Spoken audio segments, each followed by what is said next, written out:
Umarap sa pagdinig ng Kamara ngayong araw ang mga dati at kasalukuyang opisyal ng Department of Health at ng PhilHealth.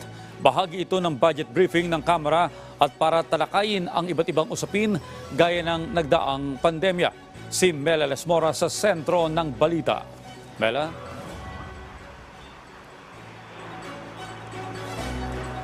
Mela Lesmoras. Yes, Audrey, tatlong mga dating opisyal at kasalukuyang kalihim ng Department of Health ang nagharap-harap sa pagpapatuloy ng pagdinig ngayong araw ng House Committee on Appropriations patungkol sa budget utilization ng ehensya at iba pang issue. Kabilang na nga rito si kasalukuyang DOH Secretary Ted Herbosa, dating DOH Secretary Francisco Duque III at isa pang dating DOH Secretary at ngayong Appropriations Vice Chair Janet Kerin.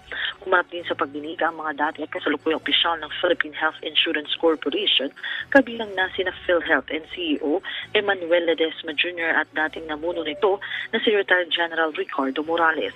Layo ng mga mambabatas na mabusisi ang naging paggamit ng pondo ng DOH at PhilHealth, lalo na lalapit na muli ang budget season o pagtalakay ng Kongreso sa proposed 2025 national budget.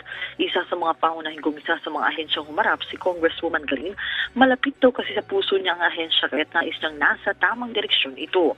Sa pagsimula pa lang ng hearing, pangunahing natalakay ang COVID-19 pandemic at ang naging pagtugon dito ng nagdaang administrasyon.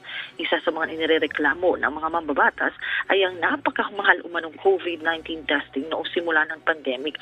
Gayong sa ibang bansa, mas mababa naman ang presyo nito. Paliwanag naman ni former Secretary Duque, dulot ito ng kakulangan sa supply pero kalaunan napababa naman nila ang presyo ng COVID-19 testing. Marami pang ibang issues pandemic response ang naungkat sa pagdinig. Pero ang iginigiit nga ni former Secretary Duque, lahat ng kanilang hakbang dumaan sa masusing pag-aaral at may tamang proseso.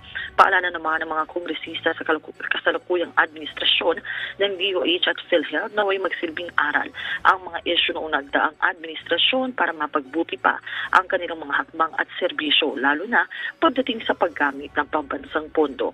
At yan muna ang latest dito, Audrey. Mela Lesmoras para sa Pambansang TV sa Bagong Pilipinas. Audrey? Maraming salamat, Mela Lesmoras.